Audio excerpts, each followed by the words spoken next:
The snow was falling sideways that night, not gently, but like shards of memory blown out of the past. It howled across the open range and slipped through the pinewoods, curling under roof beams, filling hollows, and hushing the land to bone-deep silence. The wind bore no scent, only cold, a kind that made horses lean into their own ribs and men light fires twice. Silas McCrae had done just that, built the fire up until it cracked like old knuckles, its warmth stretching fingers across the one-room cabin like a welcome he didn't often give. He was oiling his rifle out of habit, not urgency. The thing hadn't spoken in years. Neither had he much. The knock came soft, not urgent, not sure, just trying. He looked up slow. For a second, he thought it might have been a branch tapping in the wind. But it came again. 3 knocks. Not loud, not weak, like someone who used to know how to ask for help and had half forgotten. He stood. His joints voiced their discontent. He moved to the door, lifted the latch, and braced himself for either trouble or a prank from the Finch boys out east. Instead, the door opened to her. She looked like a shadow peeled off the night itself, wrapped in a frayed shawl, her hair wet and plastered to her cheeks, blood along the hem of her skirt like paint from a nightmare. In her arms a bundled baby cried, not loud, just a strained, rasping wail, like the sound had worn thin from too much use. She swayed, and Silas caught her. No questions. Not then. He just moved, same as he would have moved for a wounded horse or a bleeding friend. His arms went under her, lifting her light frame with more ease than he'd expected. The child kept crying, and something about that sound, a baby crying in a house long empty of laughter, broke something open in him that he thought was buried deep. He laid her near the fire, careful. The baby wouldn't leave her arms, clung like moss on stone. He didn't try to pry him away, just unwrapped a few layers and made a bed from an old fur-lined coat. The baby's cheeks were raw. Tiny fingers trembled. She came to slowly. Her eyes flicked open, dull with pain, but watching him. She tried to speak, but her throat cracked instead. He gave her water. They didn't say anything for a while. The fire crackled. The snow whispered against the walls. The baby quieted, lulled maybe by warmth or exhaustion or both. She studied him like a cornered animal does a hunter, gauging the angle of his hands, the steel in his eyes, the tension in his shoulders. He didn't speak either. Words didn't seem needed. He moved instead, cut away the wet shawl, found a torn place under her arms soaked with dried blood. The wound was shallow, not deep, but looked inflamed. A knife wound maybe, or something worse.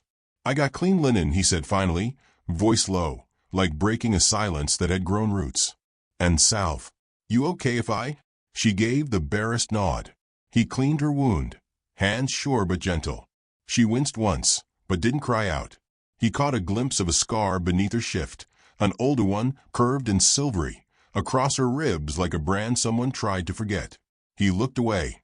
The baby stirred and whimpered. She cradled him tight, half-conscious. "What's his name?" Silas asked. She swallowed. "Jonah." It was the first word she gave him, and in it, her voice was all winter and regret. He nodded. "He's cold. You got milk?" Her eyes closed for a long time. When they opened again, they shone with something fragile, shame maybe, or apology. Not enough. He thought a moment. "I got a nanny goat. Won't love it, but it'll do." She gave a breath that might have been a laugh or a sob. He couldn't tell. He didn't press. While she slept, he tended the goat, warmed milk, fed Jonah with a cloth-dipped spoon, slow and awkward. The boy was fussy, but he drank. That felt like a win. The cabin, once only full of silence and crackling wood, now echoed with soft sounds, tiny breaths, creaking floorboards, the shuffle of survival. It unsettled him. It warmed him. It made the air feel full. She woke near dawn, not with fear, but with alertness. Her eyes scanned the room like someone used to waking where they didn't fall asleep. She saw Jonah in his make-do cradle and the half-empty cup of goat's milk. She looked at Silas, who sat in the corner chair, hat pulled low. "I'll leave soon," she whispered. "Not tonight, you won't," he said. "Storm's not done. I don't want trouble for you." "You already brought it," he said, voice steady. That don't mean I mind. They let silence return, but it was different now. Not empty. Just quiet. She didn't tell him her name. He didn't ask. Maybe names came later, after trust had time to bloom. He gave her stew by sundown, and she ate it like someone who'd forgotten the taste of food that didn't come with strings. She thanked him without words, just a glance, a tilt of her head. That was enough. That night, he sat by the fire with Jonah asleep in his arms. The woman lay curled nearby, a hand resting on the edge of the coat Jonah slept in, her fingers twitching like even in dreams she was ready to protect. Silas watched the flames flicker and thought about how the world turned sharp and cruel for some more than others. How a child's cry could reach into places buried under dust and old grief. The snow had eased. The wind was less cruel. But something in him told him the storm wasn't done. Not really. He looked down at the sleeping boy, at the woman whose breath had steadied, and he felt something stir. Not pity, not rescue, belonging. Strange how it could arrive on bloodied feet, holding a crying child, and still feel like grace. He leaned back in his chair, let the firelight bathe the room, and closed his eyes, just for a while. Because dawn would come, and with it questions. And maybe men. But for this moment, the cabin was full again. And Silas McCrae didn't mind the noise. By the third day, the woman could stand on her own. Not with ease, not without a wince, but with a kind of defiance born from years of needing no one and trusting even less. She dressed in a borrowed coat patched to the elbows, her own torn garments washed and drying by the hearth. The boy Jonah was stronger too, his cheeks filled in pink, and he had taken to grasping Silas's finger with a grip fiercer than expected from someone not yet walking. She hadn't spoken much since that first night. No name, no story. Just the boy's needs, her body's healing, and a silence that clung like damp air after a storm. Silas didn't press her. He'd lived long enough to know that some words come only when the soul is good and ready. But food was running low, and Jonah needed more than goat's milk. So, on the fourth morning, with a cold wind snapping at the eaves and the sky the color of tarnished silver, Silas hitched up the mule cart. The woman said nothing when he gestured to the seat beside him. She only tightened Jonah against her chest and climbed up. The ride into Larkspur Ridge was a quiet affair, the kind where snow-muted wheels squeaked against old iron and the wind swept whispers between leafless branches. The town wasn't large. A crooked main street, one church, two saloons, a general store with squeaky doors, and a cluster of old men who leaned on porch rails like crows on a fence post. As they rode in, eyes turned. Not many, but enough to notice. Silas hadn't come to town much in the last few years, and never with company. Certainly never with a woman beside him, coat too big for her bones, and a baby hidden against her chest like a secret. Mabel Finch was the first to speak. Always was. "Well now," she said from the store steps, arms folded tight. "Ain't that a sight?" Old McCrae's found himself a family in the woods. He didn't answer, just tipped his hat low and tied the mule at the post. Inside, the store smelled of molasses, dust, and damp wool. The woman moved slowly, one eye on Jonah, the other scanning corners like she'd been chased through too many rooms. Silas filled a sack with oats, dried beans, milk powder, and a wool blanket. She added a bar of soap and a tin of salve when he wasn't looking. He noticed, didn't say a word. Behind the counter, Amos Burke, half sheriff, half gossip, pretended to sort tobacco. "She yours, Silas?" Amos asked too loud, too casually. Silas looked up, eyes flat. Didn't know people were property now. Amos chuckled, but it came dry. "Wasn't asking like that. Just don't recall you being the marrying sort." Silas turned back to the oats. "I still ain't." The woman's shoulders stiffened. By the time they loaded the cart again, half the town had opinions. Quiet, sideways looks. Murmurs just loud enough to carry. The way folks do when fear walks too close to their tidy little truths. Silas ignored it. He'd had worse said to his face with guns drawn. As they rode back, the woman finally spoke. "I can go. Tomorrow." He shook his head once. "Not a skin, you two." She didn't answer. Just looked down at Jonah, who slept against her breast with one hand curled near his mouth like a prayer. That night, the sky dropped a fresh layer of snow, soft as sifted flour. The woman cleaned the floor with a rag, slow circles like it mattered. She boiled cloth diapers over the fire and set Jonah's things in order with a soldier's neatness. Silas watched from his corner, pipe unlit. "You keep things tight," he said. She gave a dry laugh. "A moving woman learns to leave nothing behind." He wanted to ask then, about the man who'd hurt her, about the blood on her clothes, about what she ran from, who might still be looking. But he didn't. Not yet. Maybe not ever. Instead, he handed her the shirt she'd worn to sleep the night before, torn at the shoulder. She took it wordlessly, thread and needle already in her hand. Her fingers moved with practice, the kind taught by necessity, not choice. Each stitch precise. She paused once to blow on the thread and brushed a loose curl behind her ear. In that moment, with firelight flickering over her cheek and Jonah nestled beside her on the floor, she looked less like someone lost and more like someone surviving. After a while, she handed the shirt back. "Good as new," she said. He held it, nodding. "Better, I'd say." Silas rose before dawn the next day, as he always did. Fed the goats, hauled wood, checked the traps along the edge of the tree line. When he returned, she was outside with Jonah bundled tight, standing in the cold like someone testing the edges of the world again. "You don't have to prove anything," he said quietly. "I ain't trying to." They stood in the morning stillness, neither quite willing to say what they both felt. That peace, however brief, felt foreign. That every warm moment was a gift wrapped and waiting.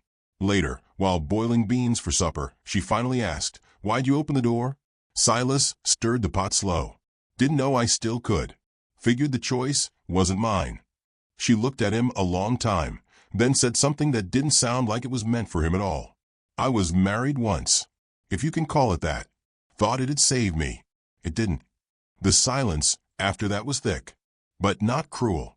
He didn't offer sympathy, just ladled the stew. When Jonah woke fussy from a nap, it was Silas who took him, held him awkwardly but without fear, humming a flat tune that might have once been a lullaby. The boy calmed. She watched them, eyes shadowed. "You're good with him." "Don't know about that," he said. "But he seems to tolerate me." "He misses nothing," she said. "Not even now." Silas didn't ask what she meant.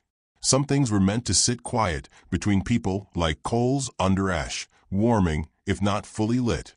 That night, as wind scraped at the windows and the fire burned low, she stepped outside alone. Silas led her. She stood at the porch rail, coat drawn tight, eyes toward the stars. He joined her after a moment, careful not to crowd her space. "The town won't forget," she said finally. "They'll watch. They'll whisper." He nodded. "Let 'em. Won't bother you?" "Already has," he admitted. "But only in the way a thorn does. Reminds you you're alive." She smiled faintly at that. "I never wanted to bring trouble to a man who didn't ask for it." "You didn't bring it," he said, voice low and firm.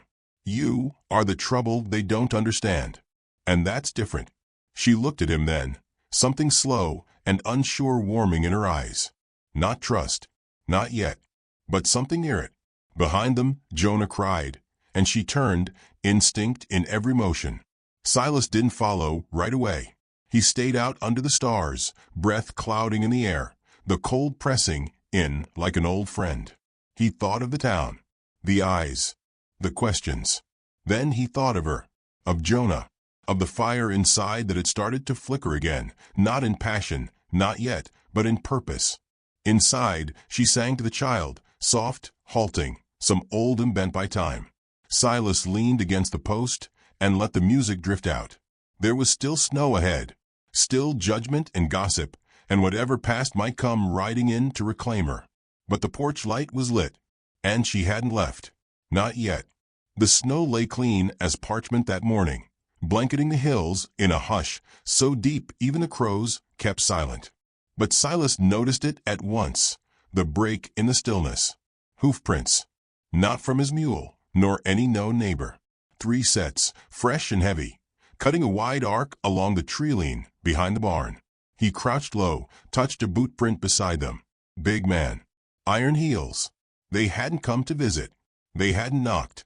He straightened, eyes scanning the ridge. Nothing moved but the wind pressing through bare cottonwoods, whispering of things unsaid. The tracks were 2 hours old, maybe less. Whoever it was, they'd passed by quiet and deliberate. And they hadn't tried to hide it. That was a message. Back inside, the warmth hit him like a memory. Roasting coffee, the crackle of a stove, and the woman singing something soft under her breath as she rocked Jonah in a chair older than both of them. She stopped when she saw his face. He didn't speak, just nodded toward the window. She rose slow, set Jonah down in the cradle Silas had fashioned from a whiskey barrel and quilt scraps. She walked over, brushed the curtain aside with 2 fingers, and stared. Then she said it, barely above a whisper. "They've found me." He didn't ask who. He didn't need to. Her hands clenched at her sides, knuckles pale.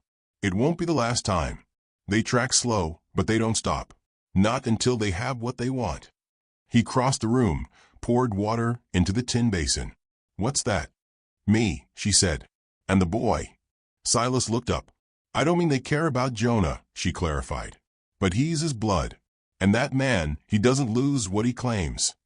Silas dried his hands with a cloth. "You still ain't said his name." She looked away. "It won't help to say it." "Maybe not. But I like to know who's coming through my trees." She hesitated, then, quiet, like it burned to speak, said, "Clayton Bell.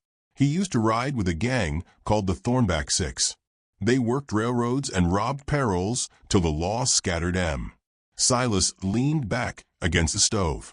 The name was familiar, faint, like a ghost in a story told at a campfire long after the men who lived it were gone. "You were his wife. I was his property," she said, "until I stopped being useful." There was no drama in her voice, no quiver or plea, just the flat edge of a woman who'd crawled out of her own grave and knew it wouldn't be the last one dug in her name. Silas nodded once, slow. Then he handed her his old Sharps rifle. She blinked. "I don't know how to use this. That's why I'm going to teach you." Out behind the barn, the wind cut through their coats like it had a vendetta. Jonah slept inside, and the fire was banked, but neither of them noticed the cold much. Not when fear pressed closer than frostbite. Silas set a bottle on the stump 20 yards off. "Breathe and slow," he said. "Let it settle in your bones. Then squeeze, don't pull." Her hands trembled. The rifle kicked. The shot went wide, thunking into snow. He didn't laugh. Didn't scold. Again. They went like that for an hour. Her aim poor, her shoulders stiff, but something softened by the 5th shot. She hit the stump. Not the bottle. But still. She exhaled hard. "Feels like I'm waking up muscles I didn't know I had." He holstered the rifle, studied her. "They'll come thinking you're weak. I want them to be wrong." That night, she sat beside Jonah long after he fell asleep, watching him like someone memorizing every detail. Silas didn't speak, just poured her a cup of coffee and placed it beside her. She took it without looking away from the cradle. He watched the firelight dance along the lines of her face, all shadow and amber and resolve. "They hurt you," he said quietly. She nodded. "You kill any of them?" Another nod. Slower this time. "One. Not him. Just one of his brothers." Silas didn't flinch. "That'll be enough to chase you. They wouldn't care if I'd killed 10. The only thing I stole was his name. That's what he wants back. You ain't giving it." "No," she said. "Not again." The wind howled that night. Jonah woke twice, and both times it was Silas who picked him up, who paced slow by the fire, humming a nameless tune into the boy's soft hair. The woman watched from a rocker, arms folded, face unreadable. But when Silas passed by, she reached out, and her fingers brushed his coat sleeve just once. He didn't speak of it. Neither did she. The next morning, town felt colder. Or maybe it was just the stairs. Word traveled quick in Larkspur Ridge.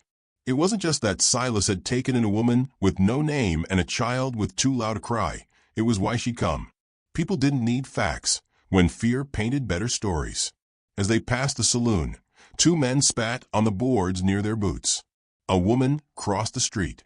Sheriff Burke watched them from the porch of the jailhouse, with a mouth like he'd swallowed vinegar. He called out as they tied the mule near the general store. "McRae." Silas turned slow. "Need a word." The woman stiffened. Silas motioned for her to go on inside with Jonah. Burke came down the steps, thumb hooked in his belt. "You know the kind of trouble that follows folk like her?" Silas said nothing. "She's hiding from something. Or someone. And I've got enough trouble, without a blood feud rolling down the mountain." Silas's eyes didn't blink. "What you want me to do? Turn her out in the cold?" Burke glanced away. "No. Just don't expect a badge when fire comes to your door." "I never did," Silas said, and turned away. Inside, the woman stood near the dried goods, holding Jonah in one arm and staring hard at a sack of flour like it might hold the answers she didn't know how to ask. They rode home without speaking, but the air between them had changed. Not hardened, not yet. Just heavier. After supper, when Jonah was asleep again, she sat near the fire, hands wrapped around her cup. "I didn't ask you to fight for me. I know. So why do it?" Silas looked at her, eyes quiet as embers. "Because you're not the first soul to knock on my door broken, but you're the first I let in." She swallowed. Her voice broke around the edges. "I don't know how to be anything but chaste." "Then you'll learn how to stop running." Outside, a branch cracked. Far off. Nothing close. But it reminded them both. The storm wasn't over, and something was coming through the snow. The first sign was the smoke, thin, almost hesitant, curling above the ridge like a thought someone didn't mean to share. It wasn't chimney smoke. Silas knew that kind. This was smaller, stealthier. A campfire hidden behind trees, meant for warmth and waiting. He spotted it at dawn while hauling water from a creek. The morning was brittle with frost, the grass silvered and the air sharp as a blade. He stood for a long while, bucket forgotten, eyes fixed on that ribbon of gray against the pale sky. When he returned to the cabin, he didn't say anything at first. The woman was feeding Jonah with practiced calm, rocking slow in the chair near the fire. She'd gotten better at hiding the fear behind her eyes, but Silas saw it still, like a lantern turned low. "Someone's up on the ridge," he said finally. She didn't stop rocking, didn't even flinch. "Clayton." "Don't know. Could be scouts. Could be strays. But they're not passing through. They're watching." She nodded, her jaw tight. "Then it's him." Silas set down the bucket. "They'll come down soon. Might be tonight. Might be 2 days. Either way, we need to be ready." The woman turned her face toward the window. Light spilled through, hitting her hair like bronze spun through dusk. "I'll shoot if I have to." "You will." Jonah gurgled then, as if unaware of the air thickening around them. Silas crouched beside the cradle, brushing a finger over the boy's tiny hand. "His world's too small for monsters," he said softly. "Mine was once," she murmured. "And then the monsters got in." That day, they worked without speaking much. Silas checked the traps, reinforced the back door, moved the horses farther into the woods. The woman gathered what little food they had left and tucked it into a satchel. Not to run, she wouldn't now, but in case they needed to hide with the child. Midway through the afternoon, Mabel Finch rode up in her buggy, bundled in a shawl thicker than her neck, and carrying a basket on her lap. She stopped short when she saw Silas, rifle slung and face unreadable. "I brought stew," she said, voice tentative. "Thought maybe the baby could use something better than goat's milk." He eyed the basket, then her. "You didn't ride all this way just for stew." Mabel sighed. "Word in town is a stranger came through the North Trail. Rough looking, said little. Bought whiskey and jerky, asked about a woman with a scar and a baby." The woman had stepped onto the porch behind Silas, silent as breath. Mabel glanced up at her, and something softened. "He's here, ain't he?" Silas didn't answer. "I never did like men who think women are theirs to brand," Mabel added. "You need anything, you let me know." Silas took the basket. "Appreciate it." Mabel nodded once and rode off, the wheels creaking like old bones. Inside, the stew smelled of thyme and beef and kindness. They ate without talking, and the silence felt like armor rather than distance. The woman fed Jonah spoonfuls with patient hands. When the boy smiled, a full, wide-mouthed smile that showed 2 tiny teeth, she laughed aloud. It caught her by surprise, that sound. Her hand flew to her mouth, like she'd let something slip. Silas smiled too, though he didn't show his teeth. "Feels strange to laugh," she said, more to herself than him. "Feels like hope," he replied. That night, she stood at the window long after the oil lamp had burned low. Silas watched her from the chair, Jonah asleep in the cradle between them. "I thought I was safe once," she whispered. "After I ran the first time. Found a small ranch in Montana. The woman there gave me work, let me sleep in the hayloft. I lasted 2 months before one of his men found me." She pressed her forehead to the cold glass. "I didn't even scream when they dragged me out. I just held on to Jonah so tight I thought I'd crush him." Silas stood slowly, crossed to her side. "You don't have to run anymore." She turned, eyes hollow. "You can't promise that." "No," he said. "But I can stand. And sometimes that's all a man needs to do." The next morning brought fresh tracks, 2 horses this time, leading into a thicket not a mile from the cabin. Silas followed them until he found the camp. 2 men hunched over a dying fire, rifles near, faces shaded by dust and silence. He didn't approach, just watched, waited, marked their faces. One he recognized. Macklin Voss. Rode once for the Mason gang. Worked as a bounty hunter when it suited him. Mean drunk. Sharpshooter. The kind of man who wouldn't lose sleep killing a mother to take a child. Silas returned without being seen. His stomach turned, not from fear, but from certainty. Macklin meant business. That meant Clayton wasn't far. He told her everything. She listened, lips pressed white, fingers clenched around the baby's blanket. "They won't come by day," Silas said. "They'll want surprise. Shadows. Fear. Then we meet them in the dark," she said. She sat that afternoon, cleaning the rifle again, movements deliberate now. There was a steadiness to her that hadn't been there days ago. Not the kind born from courage, but from resolve. The difference was small but vital. As dusk bled over the hills and the sky caught fire with winter gold, she stepped outside to stand beside him. "They'll come, won't they?" "Yes," he said. "And we'll fight. We'll hold." She looked out over the trees, at the long line of pines that hid strangers and ghosts alike. "If something happens," she said, "take Jonah. Run east. Find the river. There's a woman in a greenhouse with white shutters. Her name is Helen. She'll know. I'm not leaving you. You may not get a choice." He didn't answer that. Just stood beside her, both of them framed by the last light of a day stretched too thin. The night crept slow. No stars. Just a heavy dark and a wind that moved through the trees like it remembered war. They waited. Inside the cabin, Jonah slept tucked in wool and prayers. The fire burned low, the rifle sat ready, and 2 people who had forgotten the shape of trust now shared it in silence. Outside, the ridge smoked again. But this time, the fire wasn't small. It had grown. The air was different just before it happened, dense and still, as if the wind had stepped back to watch. A silence too perfect, too clean, lay over the trees, the snow, the cabin with its low glow of firelight flickering behind oiled paper windows.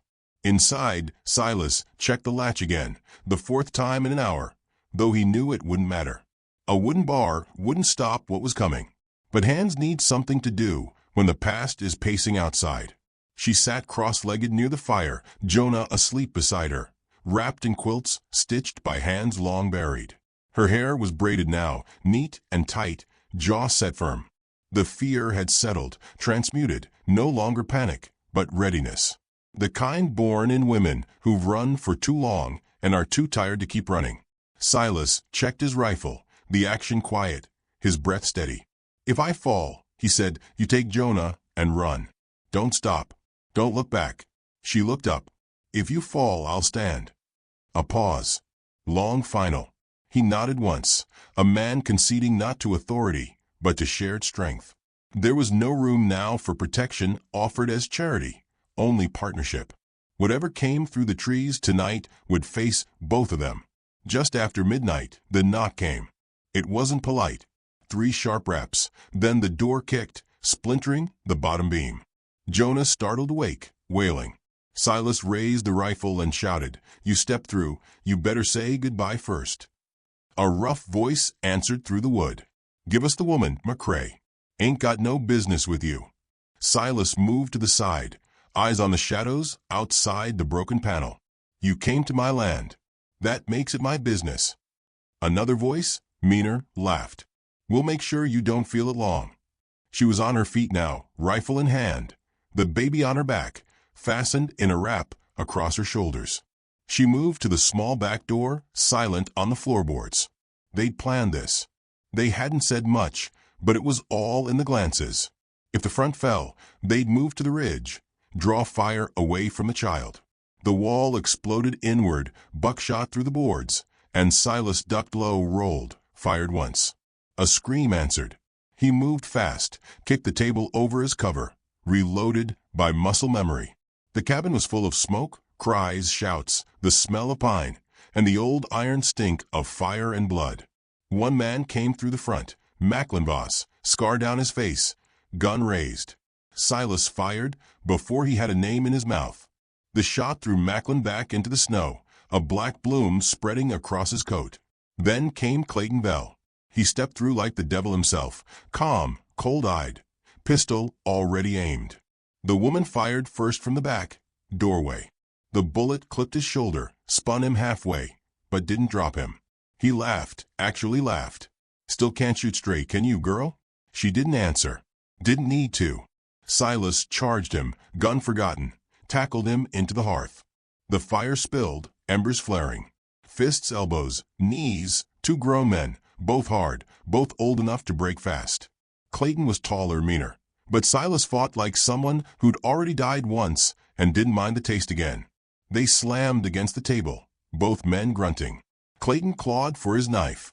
Silas caught the wrist and slammed it hard against the wall, once, twice. Bone cracked. The knife dropped. Clayton headbutted him. Blood sprayed. Silas staggered. The woman stepped forward. She didn't scream, didn't flinch. She raised her rifle. Clayton turned just as she fired. The shot hit clean, center mass. He dropped to his knees, eyes wide, mouth moving with disbelief more than pain. "You ain't his," he croaked. "You were mine." She stepped forward, voice flat. "I was never yours." She fired again. He fell. The room went quiet but for Jonah's sobs. Silas sat slumped against the wall, blood trailing down his temple, chest heaving. She ran to him, checked his side, his head, his pulse. "I'm here," he muttered. "Just need a minute." She helped him sit upright. Her hands trembled, but her face held steady. "You all right?" he asked. She nodded. "I think so." Jonah reached for her from his bundle, hiccuping, scared but safe. Silas looked around the wrecked cabin, bullet holes, scorched walls, a broken table, a dead man whose name once filled wanted posters. "Could have gone worse," he said. She laughed then, raw, tired, real. By morning, Sheriff Burke came. So did Mabel. And two townsfolk who didn't say much but carried shovels. The dead were buried out back, without ceremony.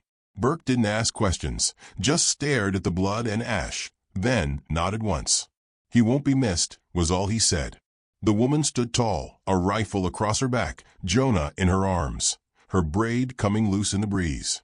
Mabel stepped up beside her and offered a jar of honey. "For the boy," she said. "And for you. Folks might start remembering you were the one who stood." The woman didn't know what to say. She just looked at Silas, and he looked back. Later that week, Silas rebuilt the table.